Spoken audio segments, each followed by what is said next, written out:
লাউ কানাতিদ দুনিয়া তাদিলু ইনদাল্লাহি জানাহা বাউদা মা সাকা ফিহা কাফিরান শারবাতা মাইন। এই দুনিয়ার মূল্য যদি আল্লাহর কাছে একটা মাছির ডানা পরিমাণ হতো, তাহলে কোনো কাফেরকে আল্লাহ এক ঢোক পানি পান করতে দিতেন না। তাহলে বলেন তো, দুনিয়া কামাই করা কি নিষেধ? নিষেধ না। হালাল ভাবে কামাই করা যাবে, আখেরাত ভুলে যাওয়া নিষেধ, আখেরাত সামনে রাখতে হবে। এই হলো 5 নাম্বার। দুনিয়ার বিলাসিতায় আখেরাত ভুলা যাবে না, এই বিলাসিতা বর্জন করা। 6, এটা গুরুত্বপূর্ণ। বলেন, অধিকার আদায়ের লড়াই অব্যাহত রাখা। জোরে বলেন, মুসলমানদের অধিকার আদায়ের লড়াইয়ের নাম জিহাদ। বলেন তো, মুসলমানদের অধিকার আদায়ের লড়াইয়ের নাম জিহাদ। এবার আমার সাথে 5টা কথা বলেন। বলেন, ক্রেতা বিক্রেতা, দ্রব্য মূল্য বাজার। ক্রেতা বিক্রেতা, দ্রব্য মূল্য বাজার। কয়টা কথা বলছি? 5টা। বলেন, ক্রেতা আল্লাহ, বিক্রেতা মুমিনগণ, দ্রব্য জানমাল, মূল্য জান্নাত।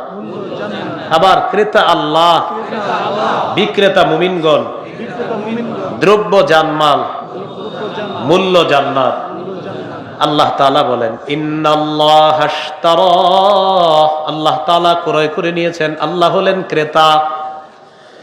মিনাল মুমিনিনা, মুমিনদের থেকে ক্রয় করে নিয়েছেন। মুমিনরা হলো বিক্রেতা। আনফুসাহুম ওয়া আমওয়ালাহুম, তাদের জানমাল, এই জানমাল হলো দ্রব্য। বিআন্না লাহুমুল জান্নাহ, বিনিময় হলো আল্লাহর দেওয়া জান্নাত। এই জান্নাত হলো মূল্য। সুবহানাল্লাহ। তাহলে বলেন, ক্রেতা কে? বিক্রেতা, দ্রব্য জানমাল, মূল্য। আরেকটা রয়ে গেছে বাজার। বাজারটা কি? ইউকাতিলুনা ফি সাবিলিল্লাহ ফায়াকতুলুনা ওয়া ইউকতালুন। বাজার হলো জিহাদের ময়দান। বাজার কি? জিহাদের ময়দান। তাহলে ক্রেতা আল্লাহ, বিক্রেতা ইমানদারগণ, দ্রব্য জানমাল, মূল্য জান্নাত, বাজার হলো জিহাদের ময়দান। ইউকাতিলুনা ফি সাবিলিল্লাহ, তারা আল্লাহর রাস্তায় লড়াই করবে। ফায়াকতুলুনা, কাফেরদেরকে জাহান্নামে পাঠাবে। ওয়া ইউকতালুন, অথবা নিজেরা শহীদ হয়ে আল্লাহর জান্নাতের মেহমান হবে। তাহলে এই হলো 6 নাম্বার, অধিকার আদায়ের লড়াই অব্যাহত রাখা, জিহাদ। 7 নাম্বার, বলেন, একজন যোগ্য শাসক আল্লাহর কাছ থেকে চেয়ে নেওয়া। যেই যোগ্য শাসকের 4টা কাজ হবে।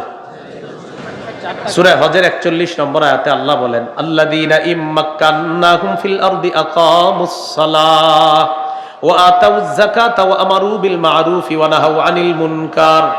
আমি যাদেরকে রাষ্ট্রীয় ক্ষমতায় বসাই, তাদের 4টা কাজ হবে। নামাজ কায়েম করা, যাকাতের বিধান চালু করা, নেক কাজের আদেশ করা, অসৎ কাজের নিষেধ করা। এই 4 গুণওয়ালা একজন শাসক আমাদের দেশে আমরা বসানোর চেষ্টা করতে হবে। 8 নাম্বার, শুরা ব্যবস্থার গুরুত্ব, এটা জনগণকে বুঝাতে হবে। শুরা এটা যে কত দামি কাজ, শুরা ব্যবস্থায় কিভাবে ইসলামের সোনালী যুগে শুরা ব্যবস্থার গুরুত্ব ছিল, এটা জাতির মাঝে খতিব সাহেবগণ মসজিদে জুমার মিম্বর থেকে তাদেরকে বুঝাতে হবে। 9 নাম্বার, এটা বলেন, শত্রুকে শত্রু মনে করা। লম্বা আলোচনা। শত্রুকে লম্বা শত্রুকে শত্রু মনে করা। শত্রুকে বন্ধু ভাবা যাবে না। বলেন, শত্রুকে বন্ধু ভাবা যাবে না। বলেন, আমাদের সমস্যা, বলেন সবাই, এক শত্রু ছেড়ে আরেক শত্রু ধরা। কেমন যেন? বলেন, বৃষ্টি থেকে বাঁচার জন্য ঝর্ণার নিচে আইসা দাঁড়াই। বৃষ্টি থেকে বাঁচার জন্য কোথায় এসে দাঁড়াই? মানে যাতে বৃষ্টি না পড়ে আমার গায়ে, এই জন্য ঝর্ণার নিচে এসে দাঁড়াই। এক শত্রু ছেড়ে আরেক শত্রু ধরা, বৃষ্টি থেকে বাঁচার জন্য ঝর্ণার নিচে এসে দাঁড়ানো। এজন্য মনে রাখবেন, পশ্চিম ছেড়ে পশ্চিমা ধরা মানে এক তাগুতকে ছেড়ে আরেক তাগুতের গোলামি করে এই দেশের মানুষের কখনো ভাগ্য পরিবর্তন হবে না। খেলাফত ব্যবস্থা ছাড়া মানুষের চূড়ান্ত ভাগ্য পরিবর্তন হওয়া সম্ভব না, হতে পারে না। এটা খেলাফত ব্যবস্থা। কি ব্যবস্থা বলেন তো?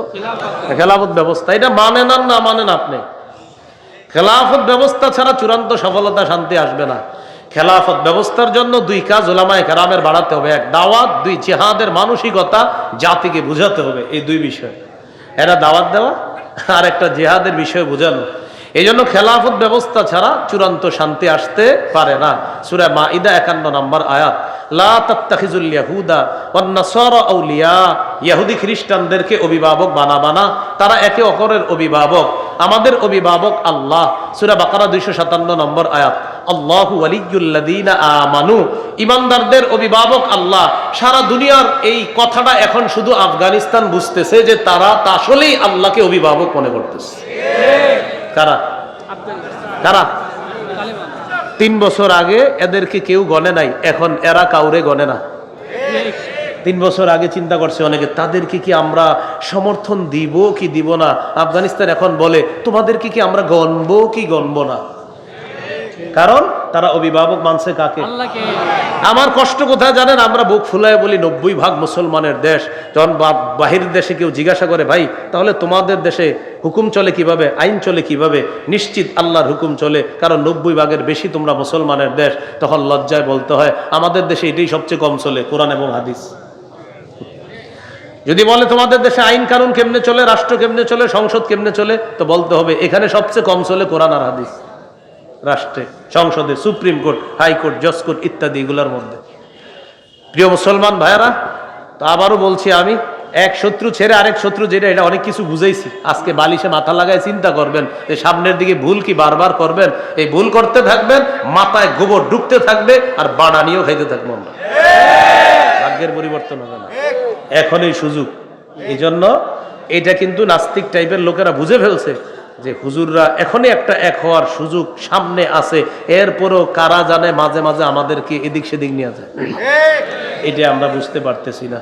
এখন সুযোগ, এই সুযোগ কাজে না লাগাইলে আগামী 50 বছরও আর এই সুযোগ আসবে না। এটা কয়েক পৃষ্ঠা ব্যাপী কাগজে লিখে রাখতে পারেন। আল্লাহ তাআলা আমাদের সকলকে বললাম শুনলাম আমরা সবাই যেন আমল করতে পারি, আল্লাহ তৌফিক দান করেন। আমিন। আখিরু দাওয়ানা আলহামদুলিল্লাহি রাব্বিল আলামিন।